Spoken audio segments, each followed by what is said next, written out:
A place at Wembley is on the line tonight. Arsenal versus Southampton, FA Cup quarter-final. And everything this club has been building across this entire season now comes down to moments like this one. Welcome to James Arsenal Analysis. I'm James. Before we go any further, if you are new here, hit that subscribe button right now. Turn on your notifications, like this video, and stay until the very end because we are going all the way through tonight's match, what it means, what to expect, the tactical picture, the injury situation, the lineup, and exactly what I believe happens at St Mary's Stadium this evening. This is a big one. Let us get into it. Let me start by saying something that I think needs to be said clearly and without apology. Arsenal are still alive in 3 competitions: the Premier League, the FA Cup, the Champions League. After everything this club has been through across the last 2 seasons, the near misses, the dropped point, the heartbreak, we are sitting at the top of the English football pyramid with a 9-point lead. We are in the last 8 of Europe's greatest club competition. And tonight, we are 90 minutes away from a Wembley semi-final. That is not a crisis. That is an opportunity. Yes, the Carabao Cup final hurt. Of course it did. Losing 0-2 to Manchester City at Wembley, watching Nico O'Reilly rise twice to put those headers past David Raya, seeing a flat Arsenal performance on the biggest domestic stage of the season, that stung every single one of us. I am not going to pretend otherwise. I felt it. You felt it. The players felt it. But here is what I also know. This Arsenal squad under Mikel Arteta does not stay down. It never has. And tonight, on the South Coast, they have the chance to respond in the loudest possible way. A place in the FA Cup semi-finals, a return to Wembley. The kind of statement that reminds every doubter exactly what this team is made of.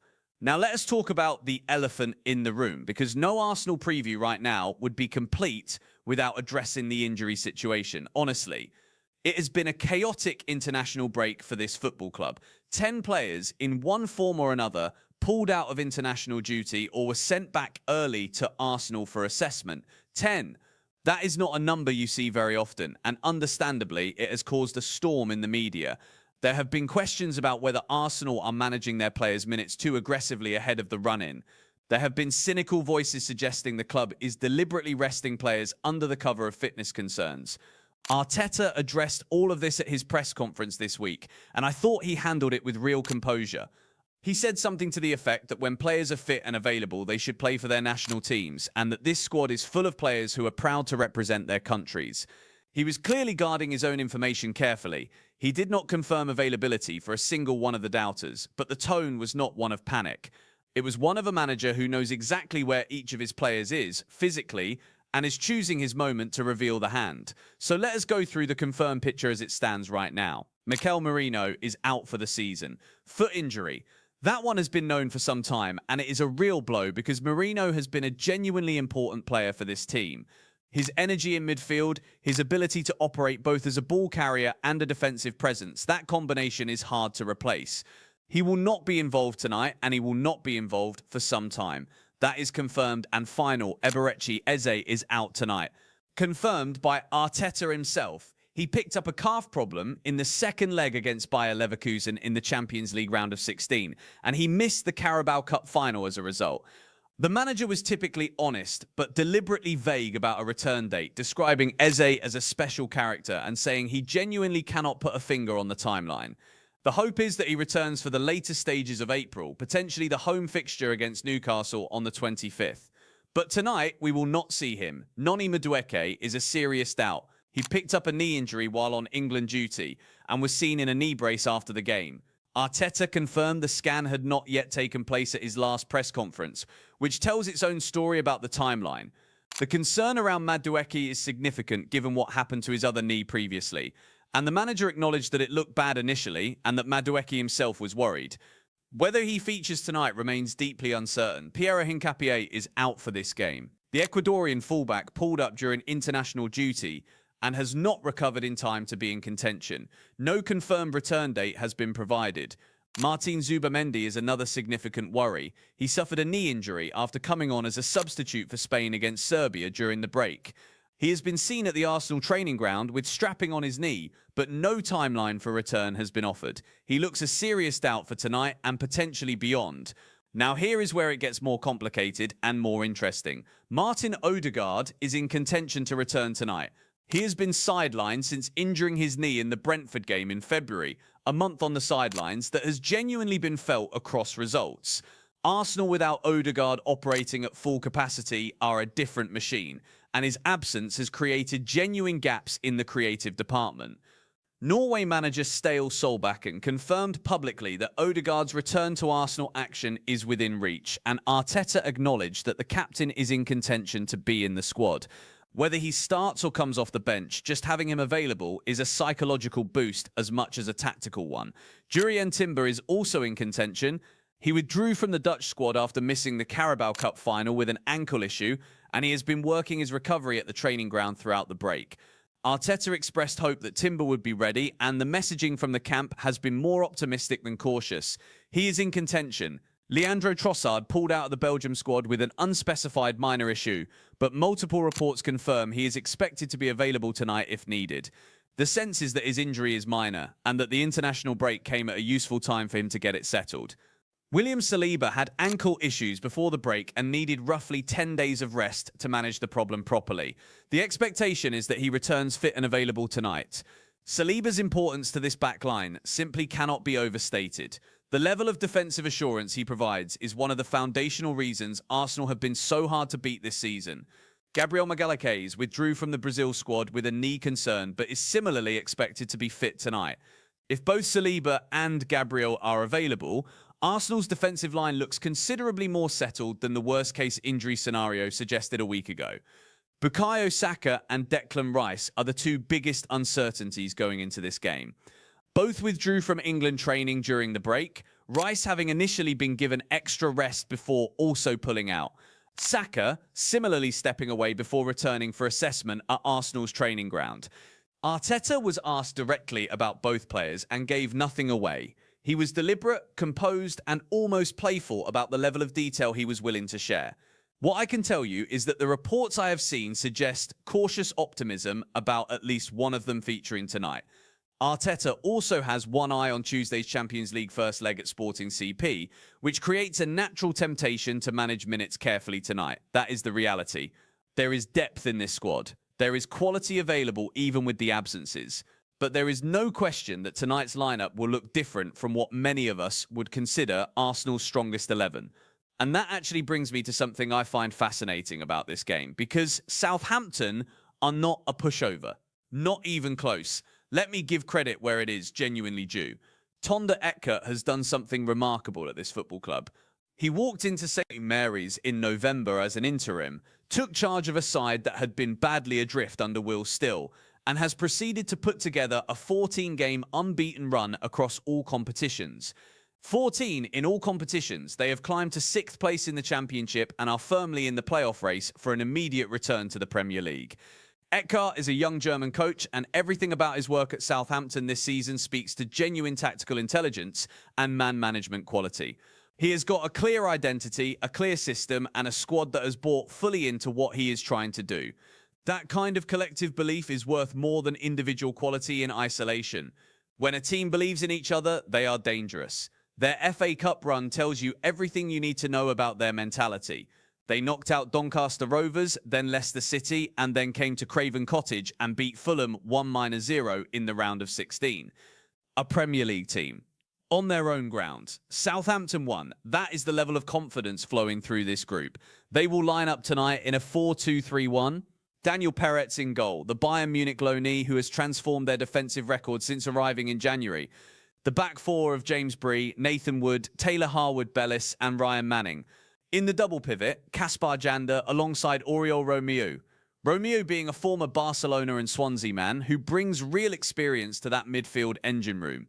Finn Azaz and Sam Edozie likely in the wider attacking midfield positions, with Tom Fellows potentially featuring in the 10 role. And up front, Ross Stewart being managed carefully and Sile Larin offering an alternative option with his physical presence and ability to lead the line. They are missing Flynn Downs and Kuryu Mitsuki through yellow card accumulation, which is a genuine blow for Eckert.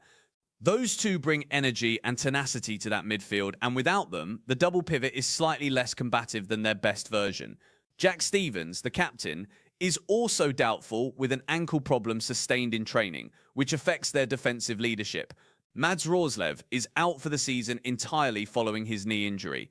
But Southampton at home sold out with 14 games unbeaten, wearing their commemorative yellow and blue kit, celebrating 50 years since their 1976 FA Cup triumph. This is a genuine occasion. Do not underestimate what this match means to that group of players and to that fan base. Tactically, this game is going to be defined by the midfield battle. That is where Arsenal must win the fight tonight. Southampton will sit deep, defend their shape, and look to transition quickly. Eckert has been excellent at setting up his team to be compact and difficult to penetrate, then unleashing runners in behind on the counter.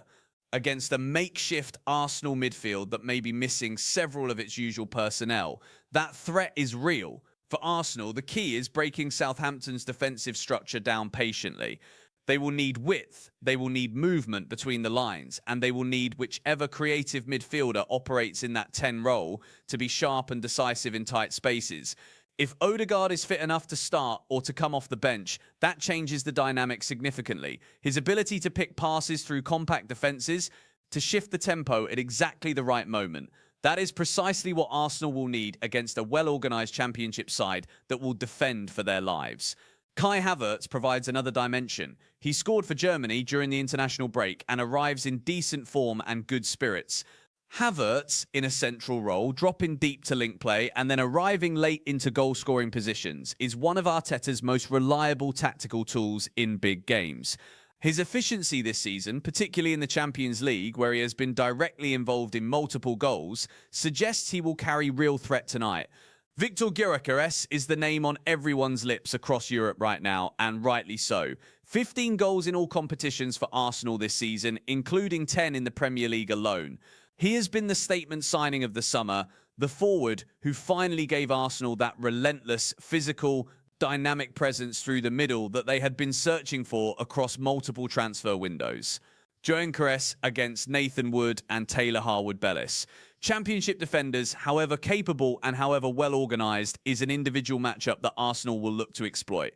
Gabriel Jesus offers a different profile if Arteta decides to rotate in attack, bringing movement and link-up quality, while Martinelli on the left provides directness and the capacity to drive at defenders in 1-versus-1 situations. And then there is Max Dowman.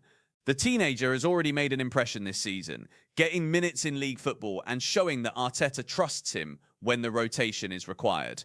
Tonight could be his biggest stage yet, if the injury situation forces Arteta's hand further in the attacking midfield zone. What I have loved about Dowman is that he never looks overwhelmed. He plays with a simplicity and a confidence that belies his age. If he gets his chance tonight, he will not waste it. Let us talk about what this game means in the broader picture of Arsenal's season. Mikel Arteta has said repeatedly that this group of players is desperate to win silverware. They have been runners-up in the Premier League 3 consecutive seasons. They lost the Carabao Cup final. The Champions League is still alive. Sporting CP next Tuesday represents a massive opportunity, but the FA Cup represents the most immediate and tangible chance to put a trophy in the cabinet before the season is out. Reaching a Wembley semi-final tonight would inject this squad with a level of belief and momentum that money cannot buy. It tells the players, tells the fans, tells every doubter, we are still standing, we are still going. Arsenal reaching the FA Cup semi-finals for the first time in 6 years would be a statement. Not a quiet one, a loud, defiant one. And beyond the psychological dimension, consider the broader stakes. Arsenal are 9 points clear at the top of the Premier League. They are in the Champions League quarter-finals.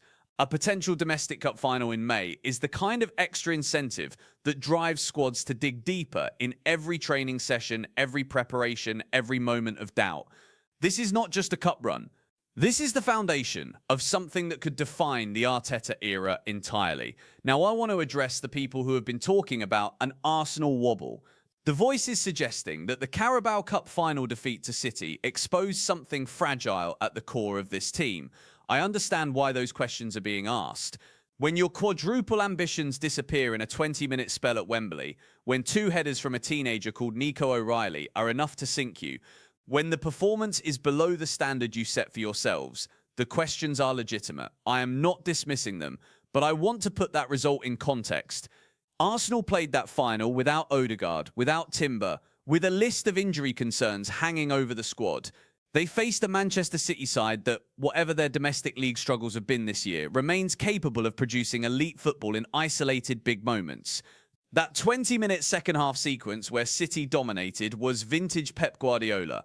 It was not a reflection of Arsenal collapsing. It was a reflection of City being exceptional in a specific window of a specific game. The response to adversity is what separates good teams from great ones. And Arsenal's history under Arteta is one of responses, of bouncing back, of growing through difficulty. Tonight is the response. Tonight is where this group shows the rest of English football exactly who they are. Here is my honest prediction for this game. I believe Arsenal win tonight.